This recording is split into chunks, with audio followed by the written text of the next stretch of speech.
Good morning बच्चों। बेटा आज हम करेंगे किरचॉफ सेकेंड रूल। ये लॉ भी बोल सकते हैं आप इसको, किरचॉफ सेकेंड लॉ या रूल। और इसी लॉ को बेटा हम लूप लॉ भी बोलते हैं, क्योंकि ये क्लोज सर्किट के ऊपर अप्लाई होता है। ये किरचॉफ सेकेंड लॉ है, ये किसके ऊपर अप्लाई होता है? क्लोज सर्किट के ऊपर। जैसे हमने जो करंट लॉ है ना, वो ओपन सर्किट के ऊपर भी अप्लाई हो सकता है, ठीक है, और क्लोज के ऊपर भी। लेकिन ये जो किरचॉफ सेकेंड लॉ है, ठीक है, इसको हम लूप लॉ इसलिए बोलते हैं क्योंकि ये हमेशा ही क्लोज सर्किट के ऊपर अप्लाई होगा। और बेटा ये जो किरचॉफ सेकंड लॉ इसको हम वोल्टेज लॉ भी बोलते हैं, किरचॉफ वोल्टेज लॉ, क्योंकि ये वोल्टेज के ऊपर बेस्ड है। जो पहले वर्ड था उसको हम किरचॉफ करंट लॉ भी बोलते हैं, क्योंकि वो करंट के ऊपर बेस्ड है, समेशन ऑफ करंट। तो यहाँ पर किसका सम होगा बेटा? पोटेंशियल डिफरेंस का, ठीक है। तो ये किरचॉफ सेकंड लॉ है, ये क्या बोलता है कि जो सर्किट जिसमें ईएमएफ भी होंगी और रेजिस्टेंस भी होंगे, ठीक है, तो जब करंट होगा बेटा तो आई करंट, जब रेजिस्टेंस होंगे और उनमें करंट फ्लो करेगा, तो उनका जो करंट और रेजिस्टेंस का जो सम होता है, सॉरी प्रोडक्ट होता है, किसको रिप्रेजेंट करता है? पोटेंशियल को।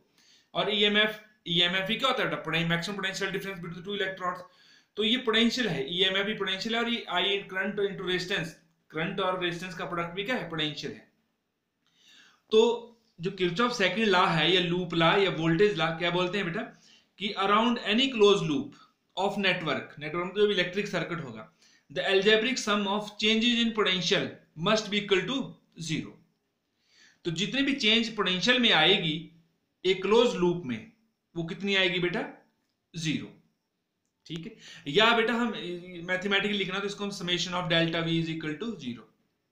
या हम इसको ऐसा भी बोल सकते हैं कि algebraic in a close loop या mesh, the algebraic sum of all the EMFs and sum of the product of resistances and the respective currents, जो करंट और जो रेजिस्टेंस का जो प्रोडक्ट होगा, ठीक है, उनका सम, और साथ में ईएमएफ का सम, किसके? इन ए क्लोज लूप, ठीक है, इज इक्वल टू जीरो, ठीक है।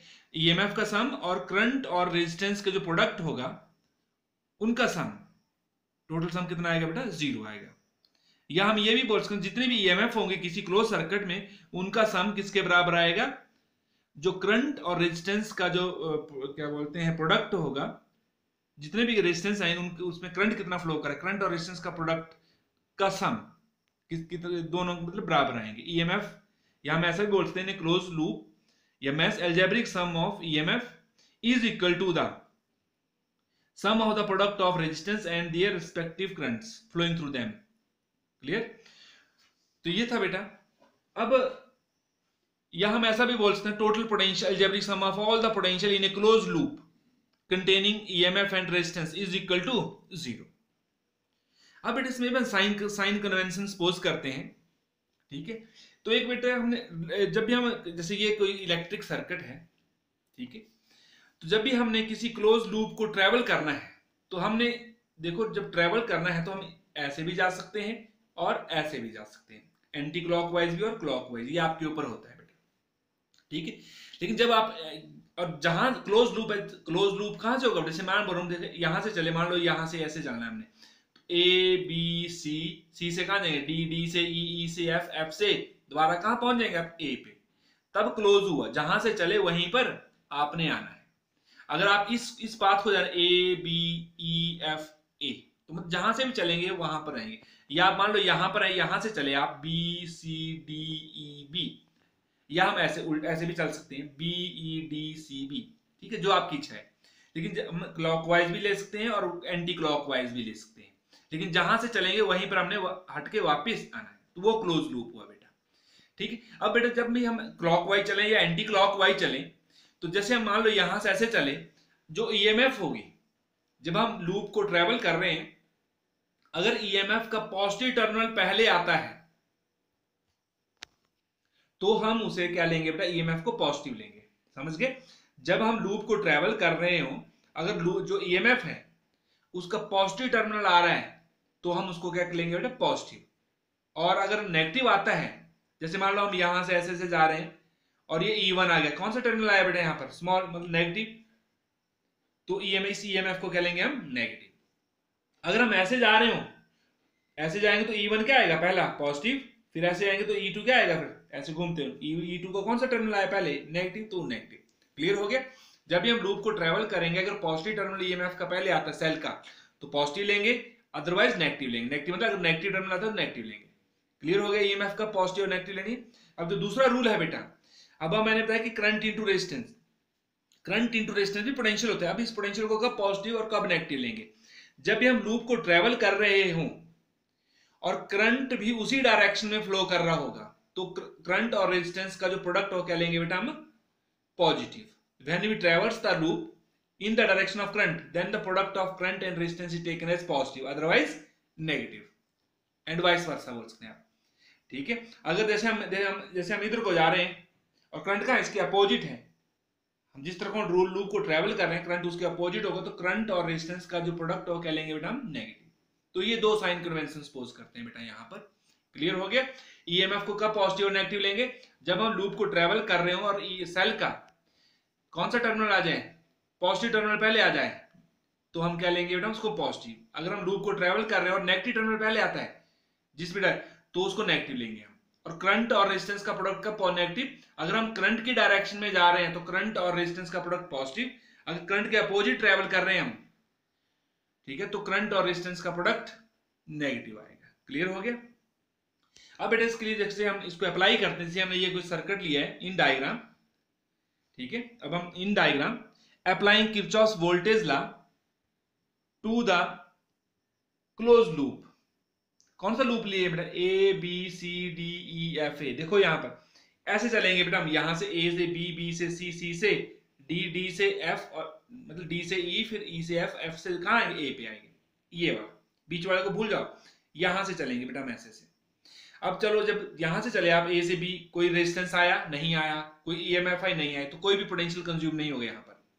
फिर आगे बी से सी कोई नहीं, फिर सी से इधर को चलो बेटा, सी से जब इधर चले तो कौन सा टर्मिनल आया बेटा पहले, पॉजिटिव, तो E2 कौन सी टर्मिनल आएगा, पॉजिटिव, तो क्या आएगा बेटा हमारे पास E2 प्लस। अब देखो यहां पर, अब हम इधर को जा रहे हैं, यहां से इधर को जा रहे हैं, अब रेजिस्टेंस आ गया बेटा, तो रेजिस्टेंस R2 है, इसमें करंट कितना फ्लो कर रहा है, I2,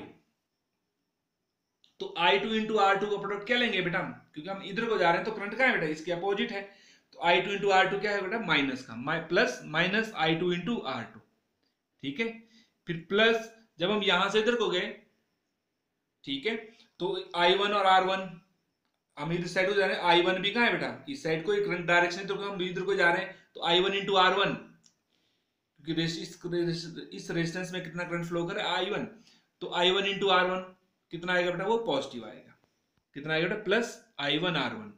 और जब देखो अब कौन सा टर्मिनल, इस E1 को कौन सा टर्मिनल आ गया बेटा, इस सेल का नेगेटिव, अब इधर को जा रहे हैं ना, तो नेगेटिव पहले आया, तो इस ईएमएफ को लेंगे हम माइनस E1, तो plus minus E1 is equal to, दोबारा कहां पहुंच गए बेटा हम यहां पर, तो टोटल सम कितना आएगा इनका, 0 आएगा। क्लियर हो गया। तो हम यहां से बेटा, अब मेन तो हमें अप्लाई करना आना चाहिए बस, ठीक है। बाकी अगर अरेंज करना है तो E2 प्लस माइनस E1 एक तरफ रखा, इनको उधर ले जाओ बेटा, ये प्लस का बन जाएगा और ये माइनस का, तो इसको क्या बोलते हैं हम, समेशन ऑफ EMF, ठीक है, और ये समेशन ऑफ IR। तो मतलब वही आ गया कि sum of all the EMF in a close circuit is equal to sum of the product of current and resistance, ठीक है, या रेजिस्टेंस एंड करंट एंड ये रिस्पेक्टिव करंट, उनका जो प्रोडक्ट आएगा उनका सम के बराबर होगा। ये जब हम इसको इधर ले जाएंगे बेटा, तो कितना बेटा, EMF minus I into R, ये पोटेंशियल है, ये भी पोटेंशियल, चेंज इन पोटेंशियल, तो इसको क्या लिखते हैं बेटा, summation of change in voltage is equal to 0। और बेटा जो ये जो लूप लिया है हमने, इसको मैं थोड़ा समझा देता हूं, मैंने पहले समझाया नहीं आपको। ये हमने बेटा ये सर्किट लिया है, इसमें एक EMF है, एक रेजिस्टेंस R1 है, ये रेजिस्टेंस R2 है, ये EMF E2 है और ये R3, इस तरह से।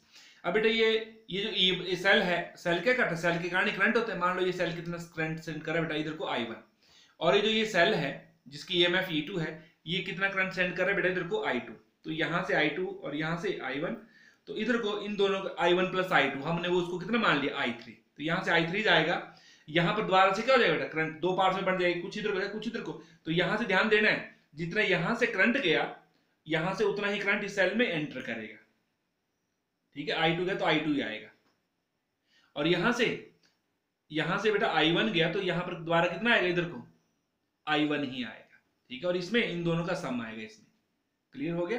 तो बाकी बेटा आपने ये देखा, हम इस किरचॉफ लॉ को यहाँ किसी के ऊपर भी अप्लाई कर, जैसे मान लो हम ए बी ई एफ ए के ऊपर अप्लाई कर रहे हैं, किसके ऊपर अप्लाई कर रहे हैं, ए बी ई एफ ए के ऊपर अप्लाई कर रहे हैं।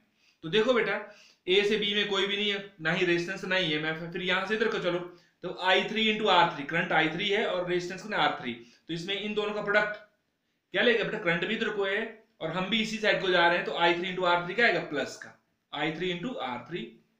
अब बेटा यहां से इधर को जाओ, हम यहां से जाएंगे ना, ए बी ई एफ होगी, अब ई से एफ से ए में, जब एफ से ए में आएंगे तो I1 करंट I1 है और रेजिस्टेंस है, I1 इंटू R1, हम इधर को जा रहे हैं, कितना आएगा बेटा, वो प्लस का आएगा, I1 इंटू R1। अब कौन सा टर्मिनल आ गया बेटा यहाँ पर, माइनस E1, ठीक है, और द्वारा यहाँ पे तो माइनस E1, फिर दोबारा यहाँ चल जाएंगे तो कितना बन जाएगा बेटा, इज इक्वल टू 0। मतलब वही सम ऑफ, ये भी पोटेंशियल है, ये भी पोटेंशियल है, ये R3 के क्रॉस है, ये R1 के क्रॉस है, और ये EMF है, इन सभी का sum of all the algebraic sum of all the potential in a circuit containing cell and resistance is equal to 0, ठीक है। या E1 को तो लें तो sum of EMF is equal to sum of the product of current resistance and their respective currents, clear. और ये जो लॉ है बेटा किरचॉफ्स वोल्टेज लॉ या सेकंड लॉ, ये किसको सपोर्ट करता है बेटा, law of conservation of energy को सपोर्ट करता है। It support the law of conservation of energy, जैसे पहले वाला था law of conservation of charge को सपोर्ट करता है, ये किसको सपोर्ट करता है, एनर्जी को।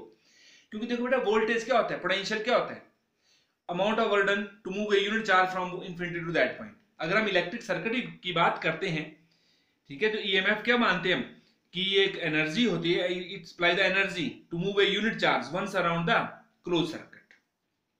एक यूनिट चार्ज को एक मतलब क्लोज सर्किट में मूव करने के लिए कितना एनर्जी होगी बेटा, उसको कितना वर्क डन होगा, उसी को क्या बोलते हैं बेटा, ईएमएफ, ठीक है। अब बेटा जो ईएमएफ है, ध्यान दो, जब कोई चार्ज यहां से चला सपोज करो, फिर दोबारा हट के यहीं पहुंच गया, तो what is the change in potential, 0। तो जब ध्यान दो, हमें पता है बेटा जो इलेक्ट्रोस्टैटिक फोर्सेज होती हैं वो उनके कारण जो वर्क डन होता है कितना होता है, 0, हम फर्स्ट चैप्टर में पढ़ चुके हैं। तो जब भी एक चार्ज को एक क्लोज सर्किट में मूव करें तो नेट वर्क डन कितना होगा बेटा, 0। और हमें पता है जो वर्क डन होता है वही उस चार्ज में क्या होता है बेटा, एक्स्ट्रा एनर्जी की फॉर्म में स्टोर होता है। जो वर्क डन 0 तो what is energy stored in the charge, 0। लेकिन ऐसा नहीं कि 0, वो उसको मूव करवाने के लिए नेट एनर्जी कितनी है बेटा, 0 यूज हुई। लेकिन जब बेटा वो इस पॉइंट पे है तो उसके पास ऑलरेडी कोई ना कोई एनर्जी होगी, ठीक है। लेकिन जब यहां से चला तो हट फिर के जब यहां पे पहुंचा बेटा, दोबारा उसके पास उतनी एनर्जी बची, उसके पास जो घूम के जो एनर्जी यूज हुई, वर्क डन कितना हुआ, 0। तो घूम के जब आया तो उसके पास कोई भी एक्स्ट्रा एनर्जी नहीं है, उसने कोई भी एनर्जी गेन नहीं की, तो जितनी पहले थी उतनी ही रही उसके पास, ठीक है। मतलब जो टोटल चेंज इन एनर्जी है इस सर्किट में वो कितनी है बेटा, 0 है। क्लियर हो गया। तो इसको किसको सपोर्ट कर रहे हैं, law of conservation of energy, मतलब total change in energy is equal to 0, ठीक है। मतलब जितनी पहले थी उतनी रहेगी, तो ये this law support the law of conservation of energy, clear. और बेटा आप इनके बीच में डिफरेंस भी बता सकते हैं, comparison between first law and second law. वो तो आपको पता है, फर्स्ट लॉ में क्या होता है, summation of all the current is equal to 0। इसमें क्या होता है, summation of all the change in potential is equal to 0। और ये फर्स्ट लॉ इसको हम ओपन सर्किट के ऊपर भी अप्लाई कर सकते हैं और क्लोज के ऊपर भी अप्लाई कर सकते हैं। लेकिन जो सेकंड है इसको किसके ऊपर अप्लाई कर सकते हैं, क्लोज के ऊपर ही अप्लाई कर सकते हैं, तभी तो हम इसको लूप लॉ बोलते हैं। और ये जो फर्स्ट लॉ है support the law of conservation of charge, और ये सेकंड है इसको किसको सपोर्ट करता है बेटा, law of conservation of energy को सपोर्ट करता है। और फर्स्ट लॉ को आपको पता है जंक्शन लॉ भी बोलते हैं, करंट लॉ भी, और सेकंड लॉ को क्या बोलते हैं बेटा, लूप लॉ या वोल्टेज लॉ। लूप मतलब मैश लॉ या वोल्टेज लॉ, क्लियर। ओके बेटा, थैंक यू।